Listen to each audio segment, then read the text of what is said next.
Assalamualaikum warahmatullahi wabarakatuh. Kali ini kita akan belajar matematika ya, materi bentuk-bentuk pecahan. Nah, sebelum kita lanjut, jangan lupa untuk tekan tombol like dan juga tombol subscribe-nya agar tidak ketinggalan materi-materi berikutnya. Nah, langsung saja. Nah, nanti kita akan belajar tentang bentuk pecahan, yaitu ada 4 ini ya. Pecahan biasa, pecahan campuran, pecahan desimal, dan persen. Nah, langsung saja. Yang pertama itu ada pecahan biasa. Nah, apa itu pecahan biasa? Pecahan biasa adalah bilangan pecahan yang hanya terdiri dari pembilang dan penyebut. Nah, misalkan contoh 2/4, kemudian 3/6, kemudian 5/7, kemudian 9/4, 11/3, dan seterusnya. Nah, perhatikan 2/4. Nah, ingat 2 itu sebagai pembilang dan 4 itu sebagai penyebut. Nah, atau yang atas itu sebagai pembilang, kemudian yang bawah itu sebagai penyebut. Nah, jelas ya sampai sini ya. Nah, selanjutnya yang kedua ada pecahan campuran. Nah, pecahan campuran adalah bilangan pecahan yang terdiri atas bagian bilangan bulat dan bagian pecahan biasa. Nah, biasanya pecahan campuran itu diperoleh dari pecahan biasa yang pembilangnya lebih besar daripada penyebutnya. Nah, misalkan contoh ya, 1 5/7. Nah, 1 itu sebagai bilangan bulat, kemudian 5/7 itu sebagai bilangan pecahan. Contoh yang lain misalkan 2 3/5. Ini kan terdiri dari dua bilangan ya. Nah, 1 itu sebagai bilangan bulat, atau 2 itu sebagai bilangan bulat, dan 3/5 itu sebagai pecahannya. Nah, kemudian yang ketiga ada pecahan desimal. Nah, pecahan desimal adalah pecahan yang diperoleh dari hasil pembagian suatu bilangan dengan bilangan 10 dan pangkatnya. Nah, untuk menulis pecahan desimal kita selalu menggunakan tanda koma ya. Ingat, selalu ditandai dengan tanda koma. Nah, misalkan contohnya 214,124. Nah, sebelumnya kan kita sudah mengetahui untuk posisi bilangan ini ya. 2 itu sebagai ratusan, 1 itu sebagai puluhan, dan 4 itu sebagai satuan. Nah, sebelum kita mengenal pecahan, satuan ini merupakan nilai terkecil. Nah, setelah kita belajar pecahan, ternyata ada yang lebih kecil dari satuan, yaitu per 10, yaitu pecahan. Nah, dari mana dapat semua ini? Atau dari mana dapat 10, dapat 1, dan dapat per 10? Yaitu dibagi 10 ya. Satu bilangan dengan pembagian bilangan 10. Nah, 10 bagi 10 bagi 10 lagi bagi 10 lagi, sehingga mendapatkan bentuk pecahan. Kemudian sini 1/100, kemudian 1/1000, dan seterusnya. Nah, misalkan ada contoh 0,5, ini pecahan desimal. Misalkan ya, akan diubah menjadi bentuk pecahan biasa.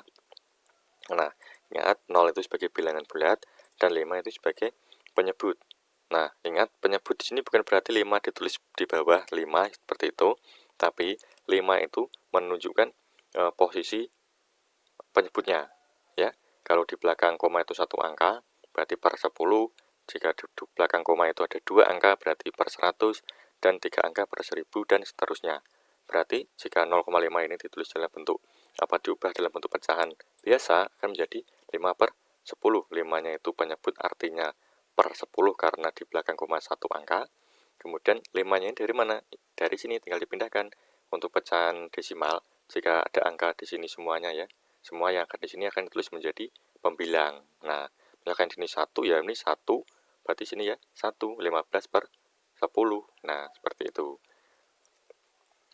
Kemudian yang selanjutnya ada persen. Nah, persen adalah sebuah angka atau perbandingan untuk menyatakan bilangan pecahan yang berpenyebut 100.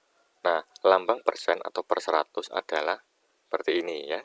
Jika ada lambang seperti ini, itu berarti sudah pastikan persen, bentuk persen. Nah, misalkan ada angka seperti ini, 10, kemudian ada tanda seperti ini, yaitu tanda dari persen ya, yaitu dibaca 10%. Nah, 10 itu sebagai pembilang, kemudian yang tandanya itu sebagai persen atau per 100 sebagai penyebut ya. Misalkan ini jika ditulis dalam bentuk pecahan biasa akan seperti ini. 10% itu bisa ditulis dengan 10/100. Kemudian bisa ditulis juga dengan 1/10. Loh, kenapa kok bisa 1/10? Perhatikan, sebelumnya kita sudah belajar tentang pecahan senilai 10/100 dan 1/10 itu senilai ya. Karena apa? 10 dibagi dengan 10, 100 dibagi 10 itu 10. Nah, sampai di sini sudah jelas ya. Kemudian kalau sudah jelas kita masuk ke soal. Nah, contoh soalnya, misalkan di bawah ini yang merupakan pecahan campuran adalah A 2/4, B 40%, C 1/3/5, D 0,6. Nah, ingat di sini suruh mencari pecahan campuran. Nah, kita kan sudah mengetahui pecahan campuran itu adalah terdiri dari dua bilangan, yaitu bilangan bulat dan bilangan pecahan. Nah, di sini mana yang terdiri dari dua bilangan? Ya, sudah jelas ya, yaitu yang C, 1 itu bilangan bulat, kemudian 3/5 itu sebagai pecahannya. Nah, kalau 2/4 ini kan hanya terdiri dari pembilang dan penyebut. Kalau 40 sudah ada tandanya ini berarti 40%, berarti sudah bentuk persen. Kemudian yang 0,6. Nah, ada komanya berarti pecahan desimal. Nah, berarti yang C jawabannya. Nah, sampai sini dulu video kali ini. Jika ada yang belum jelas atau ada pertanyaan, bisa disampaikan di kolom komentar. Semoga bermanfaat. Terima kasih. Sekian. Wassalamualaikum warahmatullahi wabarakatuh.